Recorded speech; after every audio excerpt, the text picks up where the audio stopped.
This is the Wifed Up Now What podcast. I'm Coriel, and this conversation is all about marriage management advice for millennial wives. Today, we have two very special people in the studio. Now, they are near and dear to me personally, but y'all are going to fall in love with them too. Please welcome to the show, the Forsters. We have Dr. Michael and Lorraine in the building. Good morning. Hey, Good morning. Hello. Oh, but I will say one thing though, Yes. Coriel, is that you forgot one piece of it. What did I forget? The one and only, the incomparable Lorraine Forster. That part. Look, so and Michael. we're already getting some marriage management advice. We're getting a little bit of wisdom within the first few seconds. I mentioned that y'all are near and dear to me because y'all were is it counselors? Premarital counselors. Yes. Okay, premarital counselors, our officiants for our wedding, our post-marital counselors, all of the things. And so I'm always excited whenever I have the opportunity. Well, let me not lie. I was going to say I'm excited when I have the opportunity to talk to y'all. It's usually not very exciting, but I'm excited when I have the opportunity to talk to y'all publicly. Right. When it ain't just about me and my problems. Right. But we're going to talk a little bit about me and my problems today. Okay. Which is what this podcast is all about, though, because we have been led to believe that getting the husband was the hard part. You know, that's the word on the street. It's like single ladies, you got to do 1, 2, 3, 4, 5, 6 to get a man. But what's on the other side of the marriage? That is what this conversation is all about. It's like you've done it, girl. But now that honeymoon is starting to fizzle away and real life starts, real work starts. So I would love for y'all to start by just telling a little bit about your marriage. So how long have you been married? And then talk a little bit about the work that you all do as a couple.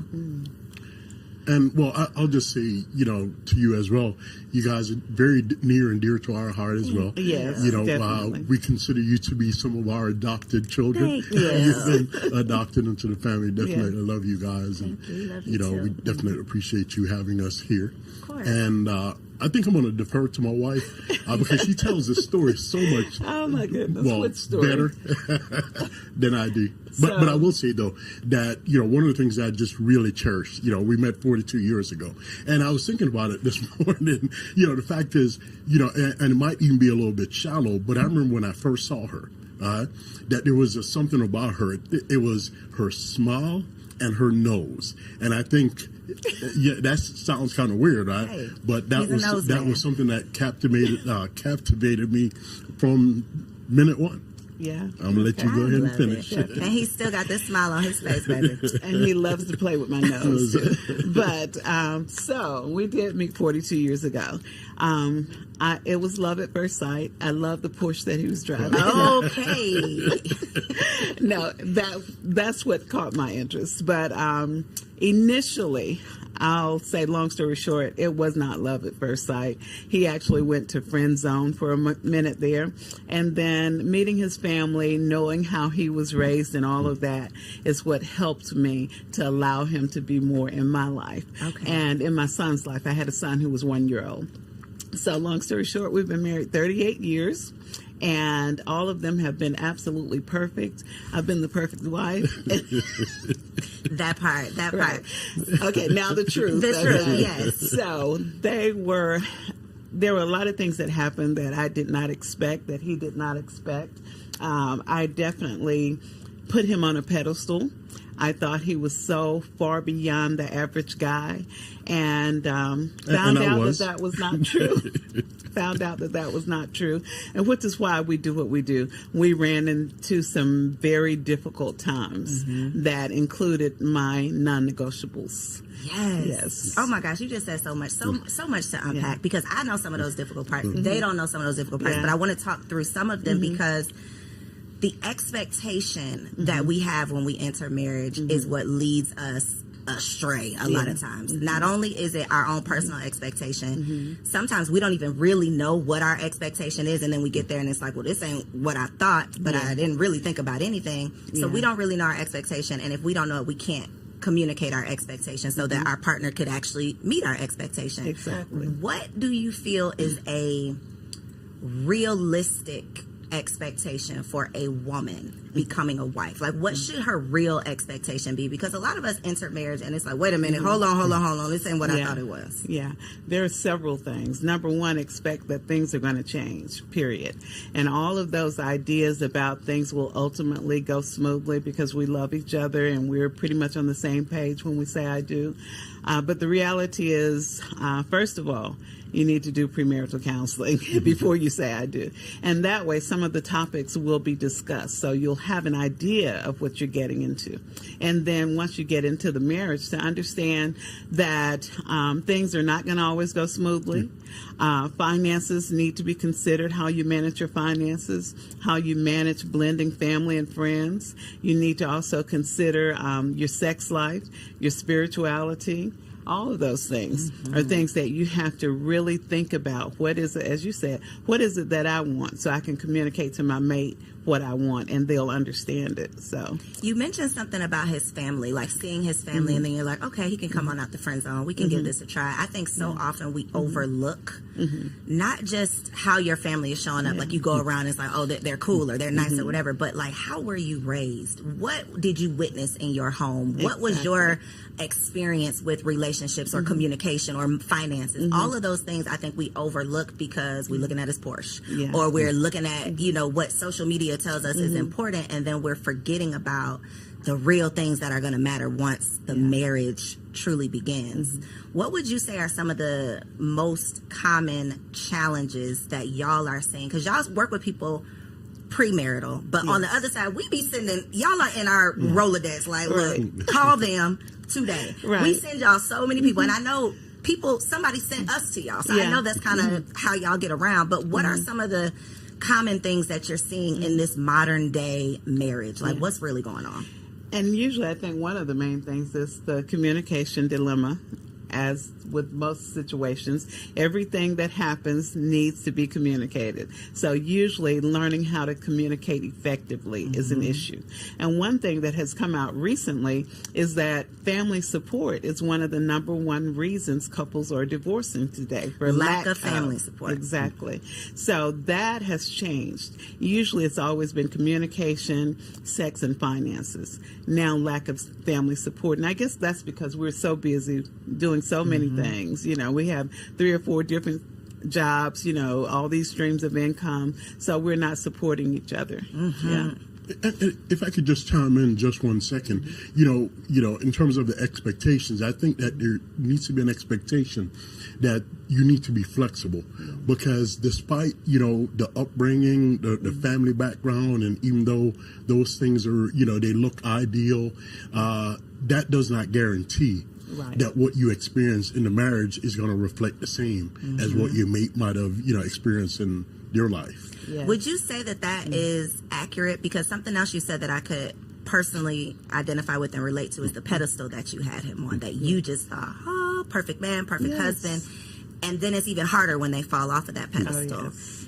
Can you talk a little bit about that process of how he was able to fall off the pedestal, but then you didn't walk away? You were still able, well, you might have walked away and came on back, but you were still able to piece it back together somehow. And what does it look like on the other side now that you know he's not perfect? Yeah. And he would always tell me, look, I'm not perfect. You think too highly of me. But I was looking at his family, his mom, dad, great people. They taught him well, had great morals. His siblings, they got along very well. They had very interesting and intriguing conversations. Everything was just great. And he would call me long distance and tell me, I was listening to this sermon the other day and they said XYZ. And I'm like, okay, and all of those things. He was not the average person. He would never use profanity in my presence, period, and he's always so respectful.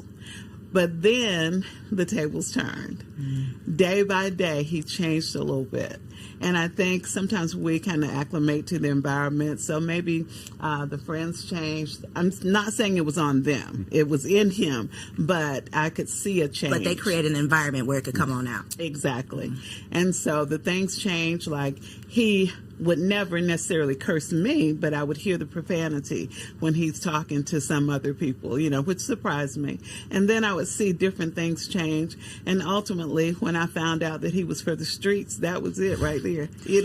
You found out he was for the streets. Mm-hmm. How did you gather him back out of the streets? You don't have to go into all the details, but nobody walks down the aisle thinking they're going to find out that their husband is for the streets, especially not when they had him up on this pedestal. Yeah. But these are the 40-plus year experiences that we have to hopefully not be prepared for, but at least be aware of. Right. And so one of the things that I did not expect this to ever be this person.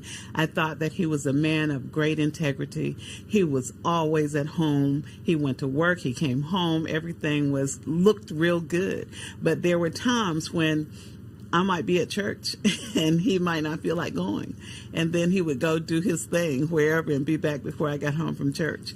So when I did find out that he was for the streets, it was one of my non-negotiables. So I'm like, you out, period. This is done. But he said, I'm sorry. I made a mistake. I didn't mean to do it. I love what you. Does all for the the streets things mean? Can we let's define for the streets, because for the streets could mean I like to go out, hang out. For the streets could mean I like to drink a little bit more than you do. For the streets could mean I like to socialize. Like, what does this for the streets look like? Well, in our situation, me being for the streets was really more about women. He was a hoe. Yeah. He's taking too long. He was. Okay, go ahead. I just had to get that out. But yes, and for me, not alcohol, but drugs was the other portion of it. Yeah. So and it was one of those. Well, yeah. And for me, real drugs, or was it women and weed? Because weed ain't on. No. It was for real me. drugs. It was cocaine. Oh, real drugs. Okay. Which was my second non-negotiable. Holes and hard drugs. No, right. Okay, got it. Yeah. And it was one fueling the other. Did one. Led to the next. Yeah. So it was just this perpetual cycle. What would you looking back at that? Because women, we're just speculating about what we think men are thinking about, and can you recall what led to, like, what was the first foot outside? It was ego, really, because to be honest, and this is something when I actually, started, down that road, it was something that was just it was a slow walk. It wasn't something that just all of a sudden, it was, the constant back and forth, the folk making snide remarks or these little suggestive comments. Your wife was? No. In terms of the other person. Oh, the other person. Okay, got you. Just the little suggestive comments, and it was years before something actually happened. So it was definitely a slow walk. And one of the things that I can say is, even though my wife, is the incomparable, the one of a kind, she wasn't exactly perfect. But there was nothing at home that I could say, well, this is my reason or this is my excuse for doing whatever. It was never a situation where, because of what she did, caused me to go there. That's the part that gets us, though, because we be at home cooking the dinner thinking everything is cool, and then we see something, or then we get that feeling in our stomach, or then, and then we find out that he is for the streets, and it's like, but wait a minute, I thought everything was good at home. Yeah. So how is there a way to prepare or prevent, or is it just this is who this person is and this is what we're going to have to go through? I think it has a lot to do with that person and their maturity. Not anything that anybody else can do, but it's where they are, whether they're mature or whether they decide to be a person of integrity. And for me, I had to come to the realization that, especially during that phase of my life, it was, and I'll just kind of go back to the Bible. It says when I was a child, I did as a child. I spake as a child, but when I became a man, I put away childish things.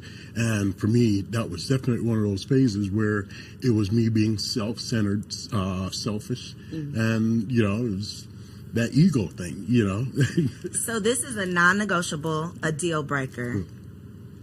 It has happened. Both of them. The only two I had. The only two no you had. No drugs, no screwing around.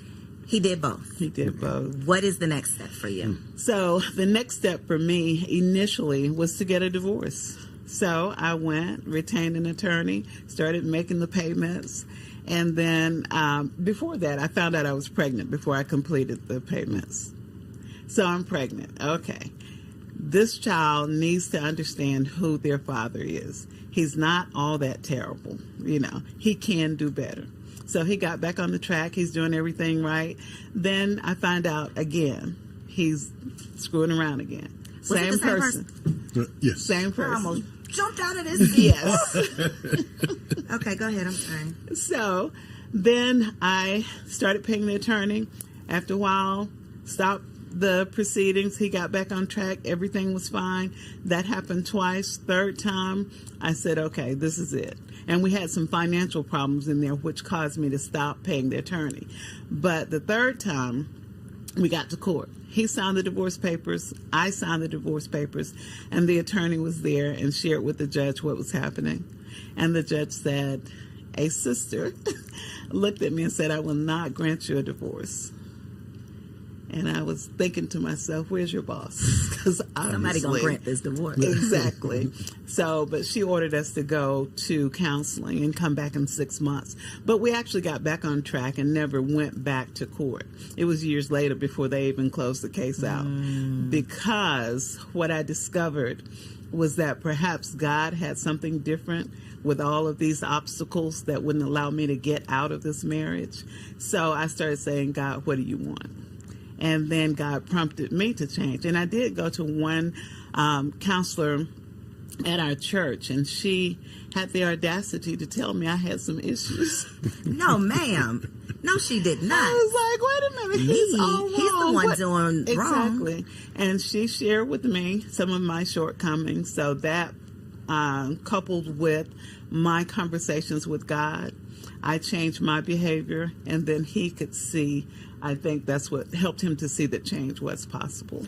So as a woman in this scenario, and I'm sure this is something that comes up with your couples, how do you not internalize it and make this about you when it's obviously, something that he's dealing with? That's part one. But then part two is, how do you take accountability of maybe you're not making this a safe space at home? Maybe you do have an attitude, whatever the counselor told you, like maybe there is some things that you need to work on. How do you not blame yourself, but then also take accountability for your part in the partnership? Yeah. So initially I started to go down that hole, as most people will, what's wrong with me? Why is it that he's out seeking something else? What's wrong with me? And then I soon realized that there was nothing wrong with me. And anything that I thought was wrong, I could fix it, or be happy with it. So I did work on myself. And then I was able to say, you know what? This is his problem. He has the issue, not me. And so with me making the changes, and that's basically what the counselor told me, that I was not making it a comfortable environment at home, because I went from wondering what's my problem to, hey, look, I'm all of that and then some. So you need to recognize. So I had to tone it down a little bit. So there had to be like a happy medium. Right. But really though, in all fairness, if there were some things, in terms of her attitude or whatever, if there was something that's present and prevailing, 9 times out of 10, it was because of something that I did, right? That it wasn't making it a warm and loving environment, creating that space for me, because she was pissed off, probably, right? And then, so, how can I expect for her to be loving and kind if, I'm taking her down this, road, creating all this aggravation and this frustration. This scenario where she can't be peaceful and calm and kind all of the time. So I'm expecting her to take the blame for me stirring the water and, getting things, stirred up.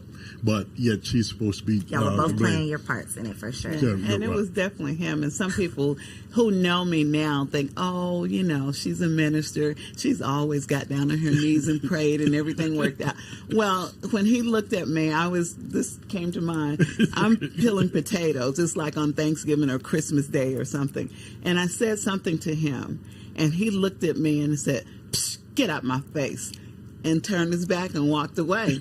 And all of a sudden, the knife went sailing across the room. It was a slow motion and hit him in the back, stuck him in the back. So that's the kind of thing he provoked. 40 plus years. What? You know what, though? It's so necessary to hear these conversations because people love just saying, well, your grandma stayed married for 60 years. Yeah. But we weren't privy to what was really going on in that marriage. And if we knew what they had to work through over over a course of literally a lifetime, everybody wouldn't be, I think, running so quickly down the aisle and not being prepared to do so. Do you think that you entered the marriage with deal breakers or non-negotiables? You know, I don't really think that I had.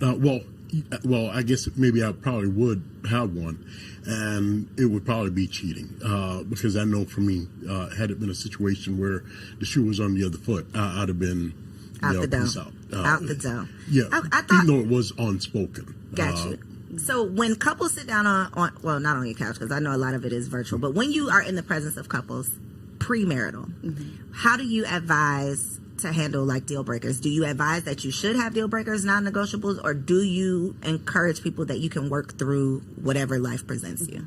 So, of course, each situation is different. We do ask them sometimes, you know, do you have deal breakers, and let them listen to what they're saying and what their mate is saying. Many of them who have gotten to the point of really wanting to be married, they'll say things like, okay, I don't know if cheating would be my deal breaker, you know, but drugs would definitely be. And violence, which we definitely ask people to step away from the relationship if there's violence or emotional. But you threw that knife now. Doc, you do that. But that was not on purpose. I didn't get it. It was a reaction. Thank you, babe. It wasn't premeditated, or are you sure it wasn't premeditated? It was not. Everything just went together. It all clicked. Yes. Mm. But those things, you know, even with that, I said we have no experience with violence because I don't count that as violence.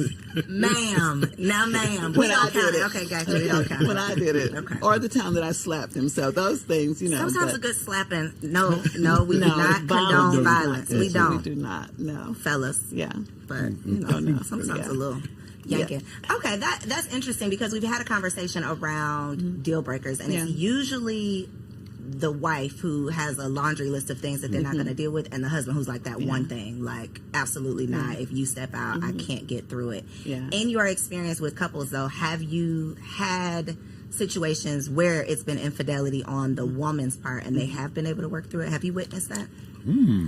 We have. He said no. He started shaking his head real quick. Right. We've seen them try, but ultimately it ends in a divorce. Why do you think that is something, you know, well, I believe that it's really biblical, and I associate it, right? Okay. With what I consider the temple experience, right? The inner court, the outer court, and the temple, right? For most men, they consider, especially if their wife or girlfriend or whatever the case is, have allowed another man to enter into that temple, it is a violation that he is very unlikely to be able to overcome, right? Because for most men, when their wives, you know, are unfaithful, not only is it a physical thing if there is intercourse that happens, right? It's an emotional thing because most women do not engage sexually with someone else unless there's an emotional connection. So for most men, it's really not so much about the physical thing, but that emotional disconnect that caused her to be able to connect with someone else. And for most men, it is one of those insurmountable obstacles. Most men. We have... Can't think of one, huh? I can't even think of one right now. We've had several of them say that they would stay in it and work through it, but usually it turns out very bad and ends in divorce. Of the couples, if you had to just not necessarily give a percentage, but do you see more infidelity on the part of the husband or the wife majority of the time? Most of the time it's the husband. And then we've seen an increase, though, in the wives over the last, I would say, 8 years or so. But definitely the men are still leading. And do you think, or what are some of the, because again, we want to have preventative measures, right? We don't all want to be, I don't want to be slapped in the face and then I got to get myself up and figure it out. Like if there's something that I could do, conversations that I could have, things I could be on the lookout for, ways that I can improve myself to prevent some of these issues, infidelity being one. Are there any things, like, just based on the real people? Because a lot of these podcasts, we just making up stuff, talking about what we would do if I was in this situation, but you haven't been, so what are you talking about? Right. The real people that you've seen, what is the real cause? Like, what is making people step out?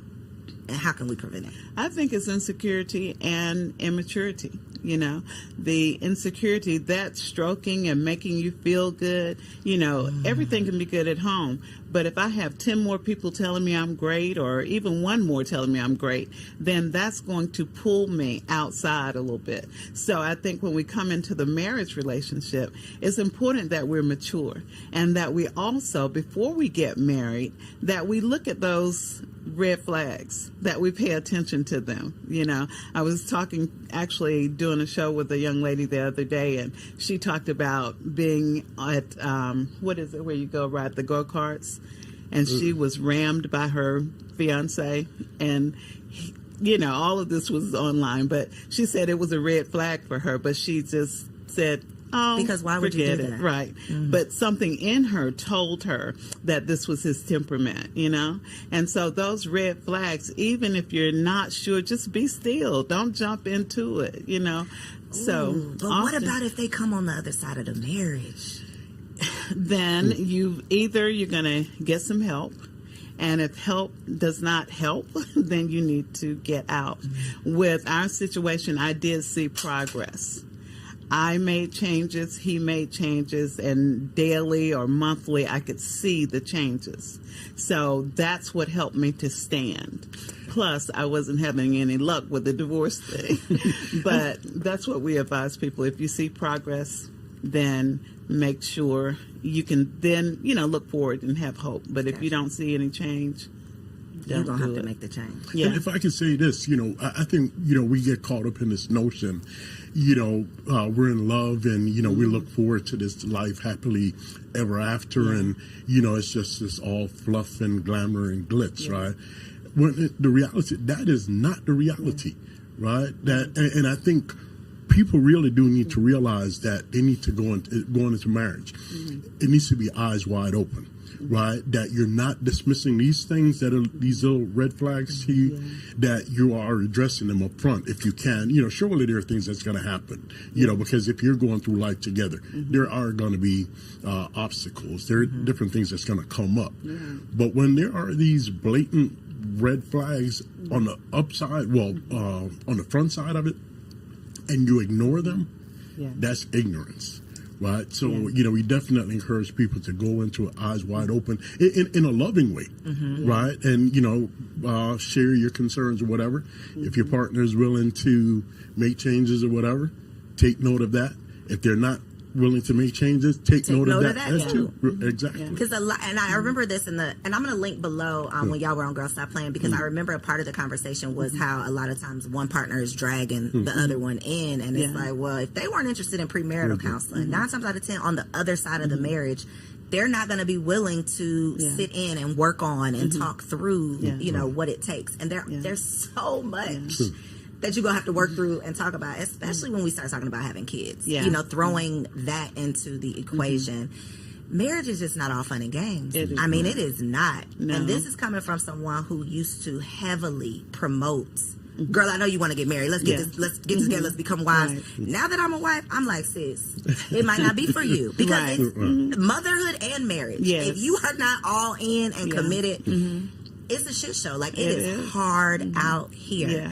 So you talked about communication and intimacy, which, you know, we hear about finances, communication, intimacy. These are the challenges in marriage. One of the conversations that I've had around communication, though, is sometimes the lack of communication. So sometimes it's we don't know how to communicate, but a lot of times on a woman's part, it's I'm going to avoid some of these tough conversations. Talk about the impact that being an avoider can have in your long-term in your marriage. Yeah. And that's just like sweeping something under the rug. You know, eventually it's going to pile up, and then you got a whole lot of stuff under there. So the best case scenario is go ahead and discuss it, but figure out when and how to discuss it. You know, one thing that we recommend that couples determine a specific date or 2 dates out of the month that they're going to have conversations, a check-in period. And that check-in period, then I know and my husband knows that we're going to have some tough conversation. And sometimes it might not be anything, but we still have that on the calendar. And when we do have those tough conversations, we also need to put a time limit on it. When we went through stuff, we would be up like 3 or 4 hours at night talking, you know, but do it about 45 minutes. And if you still need to say something else, then table it and say, okay, we'll address it in another couple of days. Because if you keep picking at it and one of you are not into it, you're not going to get anything positive out of it. So with communication, you're right. The lack thereof is the biggest problem. So make sure it happens. Be intentional about it. Have a check-in time. So that they don't have to do what I do. Because y'all be seeing that email come through. Corietta is scheduled at 3:34 in the morning because we didn't have this argument, and now I got to call the people. Now we got to see the people. So instead of doing that, you already have this time set aside, so it's not like I'm in trouble, because that's what it turned into. I'm telling on you. So instead of that, it's like, no, we already have this dedicated time. We're going to meet, we're going to talk, and I'm not going into it mad because it's already on the calendar. You're better than me. And I was just going to kind of add to that, you know, in terms of the communication. One of the things I know that we see a lot, right? And this happens to happen on the woman's side of it, that they don't want to have the conversation with their husbands, right? Because they don't want to upset him. They don't want to bother him. So, you know, we just kind of let things, you know. Especially early on. You know, how does that work out for you, though? It doesn't. I'm like, girl, be yourself. And then the next thing you know, you have just this major explosion, you know, because things are swept under the rug. Or you turn into like a shell of yourself because you don't want to ruffle any feathers. You don't want him to be. I was literally on the beach, y'all. You should be happy on the beach, right? You on vacation, you on the beach. On the beach in Miami, and a couple were not that far away from me, so I could hear the conversation they were having, and something had upset this husband. And the wife just kept saying, okay, but baby, you know, I want to have a good day. Like, she was really trying to diffuse it. Okay, well, let's just go to the beach. And he was just mad about whatever it was, to the point where this was like a 30-minute thing. And at the end of the 30 minutes, she's just like, well, I'm just going to go. You know, like, she was just so beaten down. Let's just go to the water. She's like dragging him, trying to hold on to his hand and make him cut to the water. He ends up going back. And it was just such an uncomfortable, awkward thing for me as a stranger to even witness. But I think it was a representation of so many marriages that I don't want to ruffle any feathers. Let me just calm you down. Let me just give you your way. Let me just... And then you end up doing yourself a disservice. How can we avoid that part of it? Is it just being assertive and standing up for yourself, or... And it's like you said at the beginning, first of all, we need to realize, what is it that I'm asking for? Because if I come to you and say, babe, I don't want you to wear blue jeans ever again. And you say, well, I think I want to wear them on Tuesday. And I said, well, okay. You know, I'm not true to myself. I need to come back with some factual information why I don't want you to wear the jeans. And I need to have that already reconciled in my mind before I approach you with that thing, you know. So then I can give you the facts as to why I have this position. And so just a lot of times we see women will say things and then they'll change so fast. And then they come back 2 weeks later with the same issue. Stand firm on it. Make sure you solidify it in your mind before you present it. And then when you present it, you have factual information that will help them to understand what you're saying and why you're saying it. And I think another part of it, too, is, you know, in terms of, you know, avoiding these type of situations in the marriage, is making sure that you're actually working on yourself, making sure that you're a whole individual, in this marriage, because if not, you'll just find yourself just being the shell of a person, not really adding any value, in the marriage, in a relationship, and that's not fair. And really to either of the persons, in the marriage, you have to be a whole person. Yeah.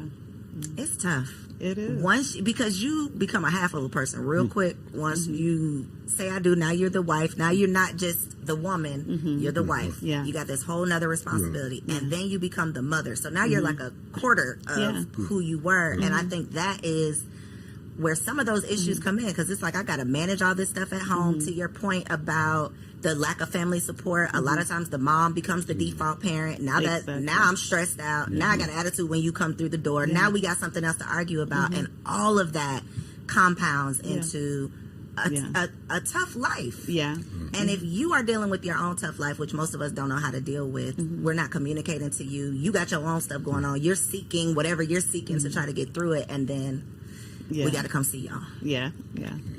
And scheduling is something that we don't do in marriage. We have businesses, we make appointments, we schedule things. If we schedule things in our marriage, schedule my me time, schedule your time. What about sex? Should we be scheduling sex? Yes, we definitely should schedule sex.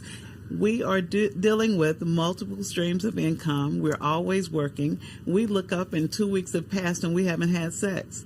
You're already 6 times down. Dang, so wait a minute. So what's the goal here now? What's the goal? What we going for? It still remains a minimum of 3 times in a 7-day period. It still remains a minimum of 3 times. I'm glad y'all said that, because me and Kendrick had a little back and forth about, is it 3 or is it 4? I knew it was 3. I told you it was 3. You said he was going to call you. I know it was 3. Minimum of 3. Well, Kendrick, I think we're going to get you an extra one. Please. He's like, no, because it's supposed to be the majority. I'm like, sir, relax. 3 is good. But seriously, other than lack of intimacy, what are some other, besides scheduling it, like what are some other preventative things that we should be aware of? Like, first 1 to 3 years of marriage, when it comes to intimacy, what is your advice? So women often say, well, I'll do it for him. Okay, he wants this. Sex is a two-way thing. Ultimately, when you get down to it, both of you hopefully are enjoying it. So embrace that mindset. This is not for him. This is for me. I enjoy it. You're looking at and thinking about things that you want to do, things you want to have done to you. That helps you to get into it. Looking at part of how they do it in the Tantra sex, where you're thinking about it 24/7 and you're psyching yourself up to it. Or you go 3 days with you two touch, kiss, and everything but sex. But then on that 4th day, you go all in, And so it's making it interesting for both of you. And it's not, there is sex and there's making love, 2 different things. Both of them are necessary. A lot of times women expect making love. I just can't, because we had an argument 5 days ago, so I can't do it. You can. You could just have a little sex. Right, and enjoy it. That part. So if you got an attitude, though, this is the men are from Mars, women are from Venus thing. I could piss him off at 8:05. By 8:07, he ready to go lay down. He is fine. 8:06. Look, 30 seconds later, if he pisses me off at 8:05 a.m., I might still be mad at 8:05 p.m. Like, I might just be coming down at 8:05 p.m. That is the part that I think, I'm laughing about it, but I really think this is a serious problem, because men do not understand. Like, my body almost don't work. Like, I'm going to be looking at you like, you don't want to be on top of me, and I'm looking at you like that, right? Yeah, yeah. But he's not looking at you. He don't care. Yeah, he don't care. But when years ago, somebody close to me had a terrible car accident. They were paralyzed. I get the call, and I'm like, oh my God, I'm just pretty much in shock. And I tell him, he just starts groping and I'm like, really? And what was your reason for that? He said it always made him feel better, so he thought sex would make me feel better in the moment. I was just trying to play my part, trying to help her get over this situation, trying to put her in a better state of mind. Distract you. Let me get your mind off of that. No. Wow. Yeah. Y'all are literally from Mars, because what? Yes. Okay. That is thank Thank you for saying that because that represents what men, and I don't want to just say like y'all, but y'all brains are literally different. They are wired different from ours, and so that is a perfect example of. They just can't read the room sometimes. Right. But that was, I believe, at that time and at my stage of maturity, that was a legitimate thing for me, in terms of my thinking that this is how can I help my wife in this moment? And that's what I deflected to.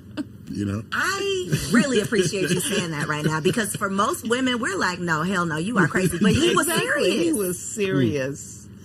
Yeah. Okay. I was very offended. I would have been offended too, but that makes it make sense. Yeah. That y'all literally, it's a totally different thing for y'all versus how it is for us. Okay. So put it on the calendar. Yes. Make it do what it do.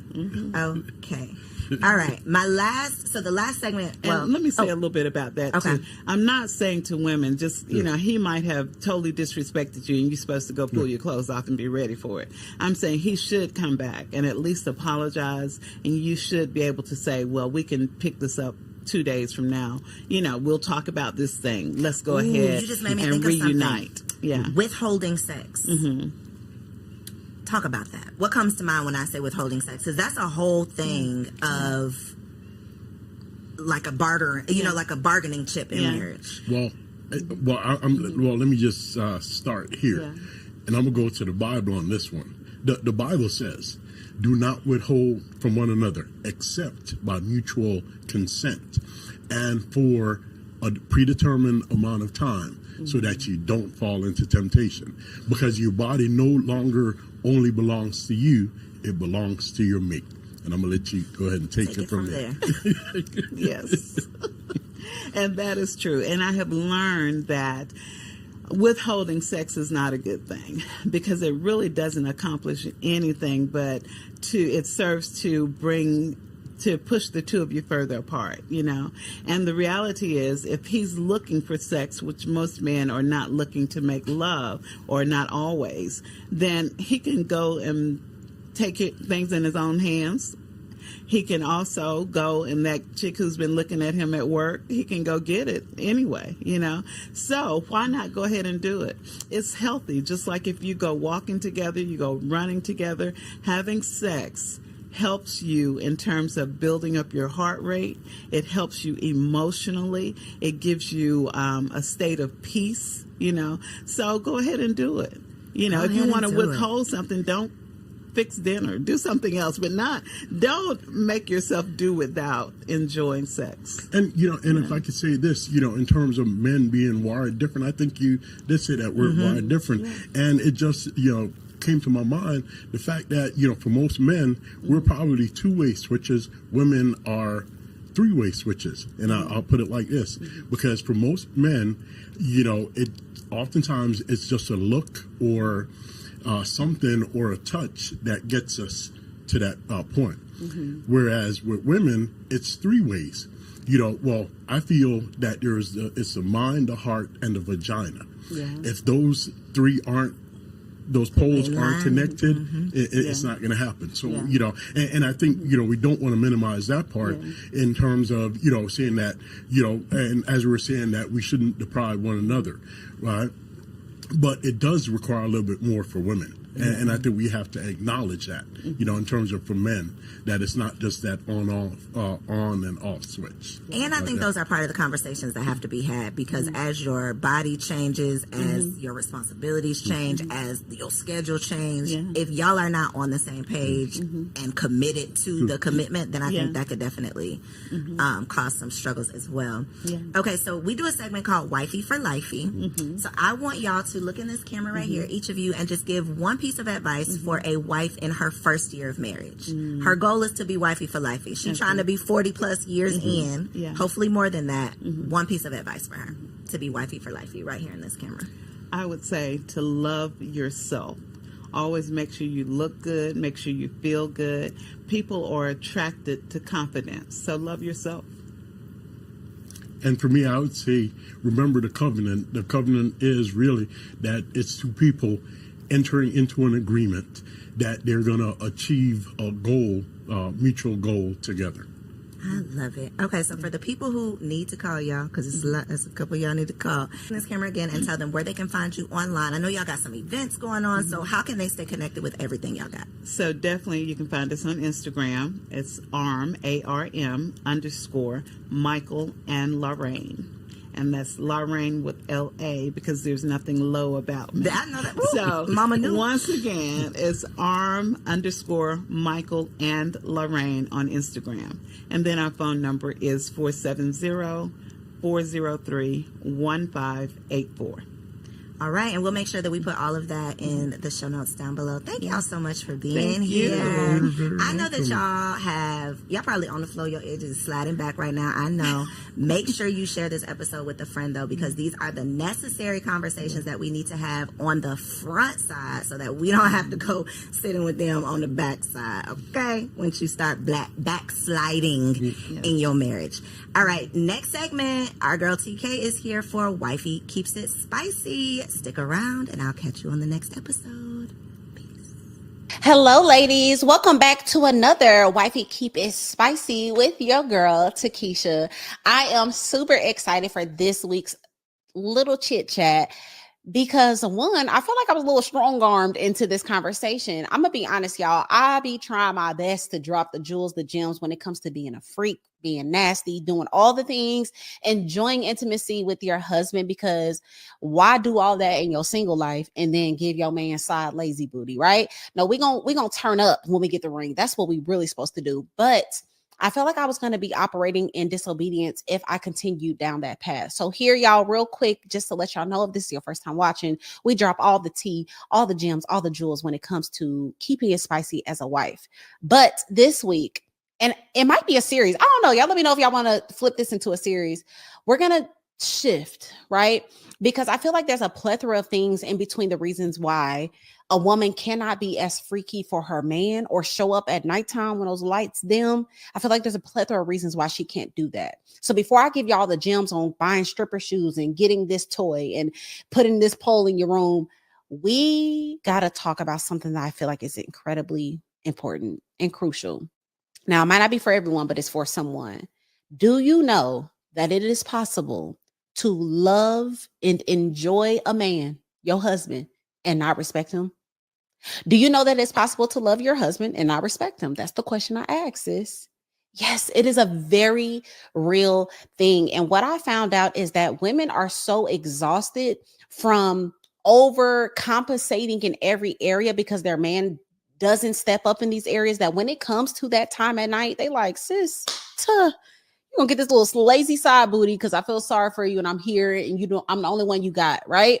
You can get into the mode of doing so much all the time and he's doing so little in your mind that you don't even feel like he deserves for you to really pull out the stripper version of yourself or whatever, fill in the blank, the porn star version of you. And so I have to speak on this because I feel like so many women, especially those that have been married for a long time, or some of y'all that done ignored a lot of red flags and you still said, I do, this video is for you. Now, I do think it's possible to regain respect for your man. I don't think all hope is lost, but it's going to take a lot from you. And it's going to take a lot of maturity from you. So listen here, sis, what we are going to do, if you connect with this, if you feel like, girl, I'm doing so much, I'm a professional woman, I had my bag before I got him, especially if y'all got married later in life, you got married in your late 30s, your 40s, you're like, shoot, I'm good, I look good, I can get any man I want, like, God bless you, you done got a trophy, this is good for you, this is for you. Just like your man has to learn leadership and masculinity in a lot of ways, sis, you have to learn submission and femininity too. Because you have been leading your life for so long and you've been making all the decisions, you've been the boss in your company, you've been the leader in your friends group, you've been the smartest. It takes intentionality and aggression to learn the opposite, to learn to fall back, to learn to follow, to be submissive and compassionate and kind.